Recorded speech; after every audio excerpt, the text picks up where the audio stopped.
Olá, Ned, voltamos. Estou aqui com o César e César trouxe agora um crossover que na época muito bom. Foi assim, né?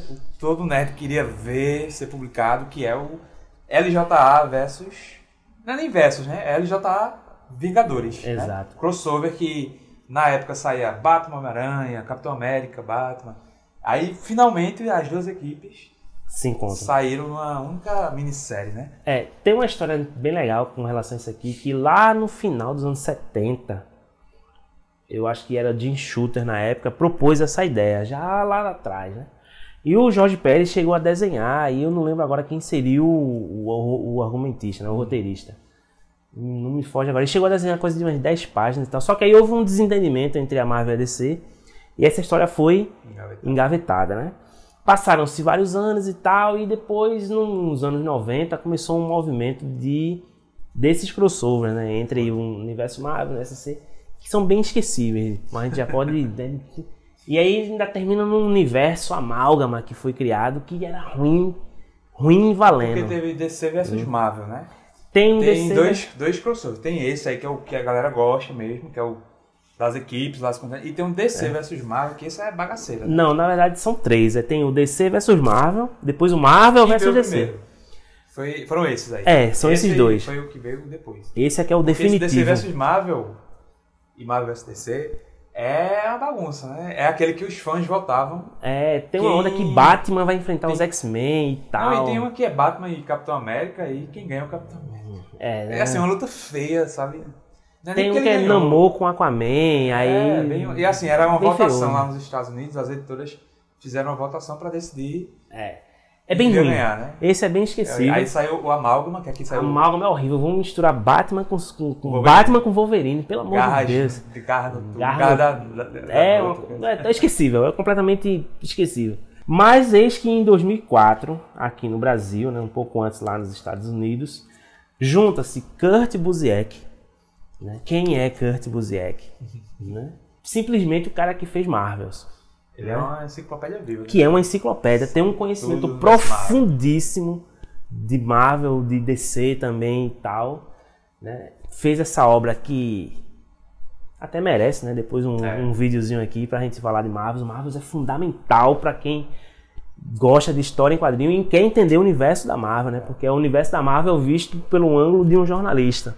Né? Com arte de Alex Ross. Foi o primeiro trabalho dele, assim. Exato. Evidência, né? Exato.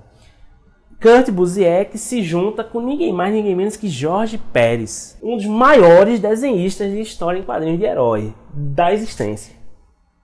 Se você fizer um top 5, um top 3 com quem conhece quadrinho, desenhista de quadrinho de herói, Jorge Pérez vai aparecer, e se não aparecer, o cara tá errado. Né? E ele desenhou Crise nas Infinitas Terras, né? Já tinha. E aí ele já tinha todo esse background. Um que tem da Marvel, principalmente, e outro que... Não, mas o pior é que Jorge Pérez desenhou Crise nas Infinitas Terras, aí desenhou os Novos Titãs, mas ele também desenhou os Vingadores. Né? Um tempo é uma fase dos Vingadores, uma fase que é até posterior a John Barney também, que desenhou os Vingadores. Ele desenha. Então, assim, ele desenhou Viúva Negra durante um tempo, ele desenhou uma ruma de personagens também da Marvel. Bem, né, galera? Da Marvel, e uma ruma de... Era o cara perfeito. E é muito detalhista. Era o cara perfeito. Olha o cabelo da Mulher Maravilha. Parece que ela... Tá no auge. Aqui eu tô com a edição em quatro edições, né? O formato em 4 edições. E aqui ele vinha também de uma fase que o próprio Busiek e ele estavam fazendo nos Vingadores, que é muito boa também, que até a Salvat está relançando aí numa edição especial em 3 encadernados, que você só compra pelo site e tal, não sei o que. É essa fase de Busiek e Pérez. E é extraordinário isso aqui. Excepcional. Né? Primeiro que você passa 1 hora lendo e passa 2 horas olhando os desenhos de Jorge Pérez. Né? Porque é fantástico. Né? E aí, o que acontece aqui? Ele trata, uma coisa que eu acho legal aqui, é que ele trata como 2 universos separados mesmo. O universo Marvel e o universo DC. Só que esse universo ele entra em colapso justamente a partir daquelas criaturas cósmicas. Né? Tem um cara chamado Cronos, que é do universo da DC, né? Que vai numa treta lá e quer se apoderar das entidades tipo Infinito, né? As Joias do Infinito também, e tal, Eternidade, que começa aqui. E com isso ele começa a criar meio que uma ligação entre os dois universos. E para poder ter a salvação desses universos, Crona, né? Para poder ter a salvação desse universo, é preciso pegar certos elementos que estão em um universo e estão em outro universo. Tipo, a caixa dos invernos antigos de Thor, o bastão de Watumbi, as joias do infinito, né? Desse lado da Marvel, e também alguns elementos lá do universo da DC. E aí é legal que começa tendo um caos aparecendo coisas de um universo no outro. Por exemplo, Starro, para quem é das antigas, Starro é uma estrela do mar gigante, né? Que domina a mente, que é um personagem da Liga da Justiça. Aparece na Nova York dos Vingadores. E aí os caras ficam, de onde surgiu esse negócio, né? De onde veio? Tem um aqui que é o... eu esqueci o nome desse personagem aqui. O Anti-Monitor? Não, esse aqui é um personagem da Marvel que surge lá e dá um pau lá na Liga da Justiça e tal, coisa e tal. Até que chega num ponto em que eles precisam se encontrar. O Flash usa a ideia da vibração dele para poder ter acesso. Vejam como o cara foi buscar elementos vários dos dois universos, né? Eles percebem que existe outra Terra, aí Flash vai tentar fazer a corrida vibracional e cair em outra Terra. Aí é legal porque quando ele chega na Terra da Marvel, os poderes dele começam a cair, porque na Terra da Marvel os velocistas não têm acesso à força da aceleração. Eles são velocistas, principalmente Mercúrio. Mercúrio é mutante. Né? Mercúrio Isso aqui é uma aula de universo Marvel e DC. E pra quem conhece é muito massa, porque você, eita, isso aqui você fica... Mesmo, né? Isso aqui. Olha, eu tô falando só da primeira, né? Só da primeira, né? Aí o poder de Flash começa a decair e tal, até que eles encontram o colecionador, né? Aí, por exemplo, eles dizem aqui, ó, os elementos que tem o livro da eternidade, né? A lanterna, a bateria dos Lanternas Verdes, a máscara medusa do pirata psíquico, né? Esses elementos têm que ser encontrados. Isso do lado da DC. E no lado da Marvel, é as joias do infinito, o bastão de Watumbi, o nulificador total, né? Até que chega num momento, eles têm que ir atrás desses itens, né? Cada equipe, tanto os Vingadores quanto a Liga da Justiça. E chega no ápice que eles se encontram, né? Metron aparece, ó, os novos deuses. Aí é que é retado, que aí o pau canta, porque aí Super-Homem, né? Super-Homem é acostumado a ser o deus, né? Chega, não sei o que, vocês estão presos, bababá. Aí Thor pega o martelo, ó, aqui, segura aqui, pai, puf, quando bate o martelo é místico.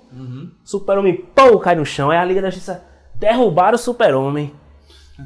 Em cima dos Vingadores. Thor dá um cacete em Thor e derrubou Thor. Aí começa o pau. Esse segundo volume é justamente o volume da briga, né? Que é bem assim. Kurt Busiek foi fantástico, porque ele seguiu o manual, né?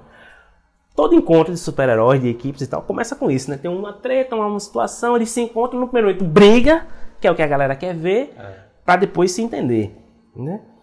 E aí o pau canta aqui, o Feiticeiro Escarlate, Ajax, assim, particularmente, Caçador de Marte, não, é Ajax o marciano, como ele era chamado antigamente.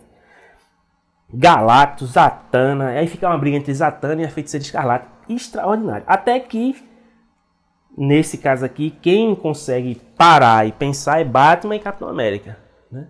Ele chega e diz, ó, peraí, calma aí, a gente tá sendo manipulado, né?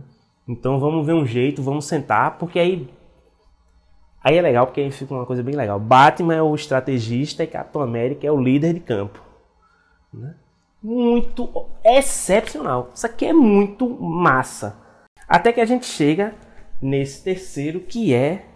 Depois se a gente conseguir melhorar, né, a imagem, mas tem essa capa aqui com todos os personagens que estão participando da história, né?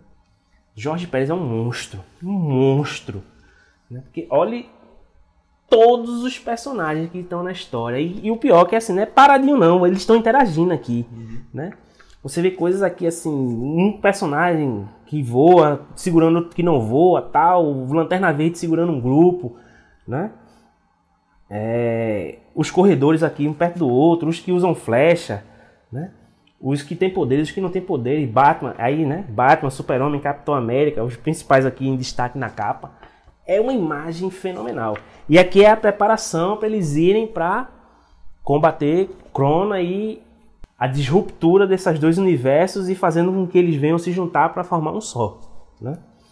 Termina com uma capa extremamente emblemática, que é Super-Homem segurando o escudo do Capitão América e o martelo de Thor, né? Eu acho fantástica essa capa porque o escudo de Capitão América representa toda a mística de Capitão América e os Vingadores. E o martelo é aquela ideia de que só o cara muito correto, digno, né? Muito digno é quem vai conseguir levantar o martelo de Thor, né? E Super-Homem, ele tá sozinho, ele é como se fosse o último bastião dos dois universos. E aí eu acho até que é uma homenagem ao próprio Super-Homem, né? Porque Super-Homem é quem cria todo... Super-Homem é o personagem que cria toda a linha de super-heróis, né? E aí, na hora do vamos ver, o que sobra pra salvar todo mundo é Super-Homem, utilizando esses apetrechos do universo Marvel. Altissimamente recomendado. Será que a gente vai ver no cinema? Não, Mas na época que isso saiu... Principalmente o outro, o DC vs Marvel, é como se hoje em dia anunciassem, né? Marvel e DC no cinema. A sensação foi a mesma. Naquela época, né? Só tinha os quadrinhos. Exato. A Panini lançou isso aqui, depois tem também uma edição encadernada. Mas pra relançar não tem sumiu. Mais, porque agora direitos autorais são compartilhados, aí agora que não vai sair mesmo. Aí... Qualquer crossover desse aí pode tirar o Cavaleiro da Chuva. Pois é, seria bom se ela relançasse isso aqui. Mas né? ela não pode. Ela depende da Marvel e da DC. E hoje em dia é que não vai sair mesmo. Exato, que era dela já, né? Na época, mas aí... Porque ela tem que pagar os royalties e com certeza todos esses crossovers aí estão travados, porque hoje mais do que nunca as duas estão em guerra, né? Exato. Não vai rolar... Então, quem pegou. Pois é, esse sim, quem tiver cobrando R$1.000 no Mercado Livre, sabe o que tá fazendo, porque não vai sair. Não vai sair. É muito bom e assim... altissimamente recomendado uma aula de Kurt Busiek do universo Marvel e do universo DC, né? Ele pega todos os personagens em todos os formatos, e o legal é que ele consegue encaixar todo mundo. Sim. Né? Porque isso é muito difícil, né? Muito difícil você com 10, 15 personagens, com uns 300 personagens mais ainda, mas ele consegue criar uma obra épica assim, e foi muito bom, um afago no pensamento nerd.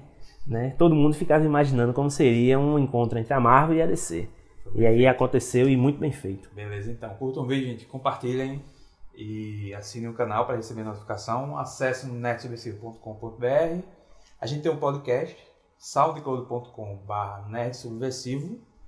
E a gente volta semana que vem com mais vídeos, né, César? Valeu. Exatamente. Forte abraço.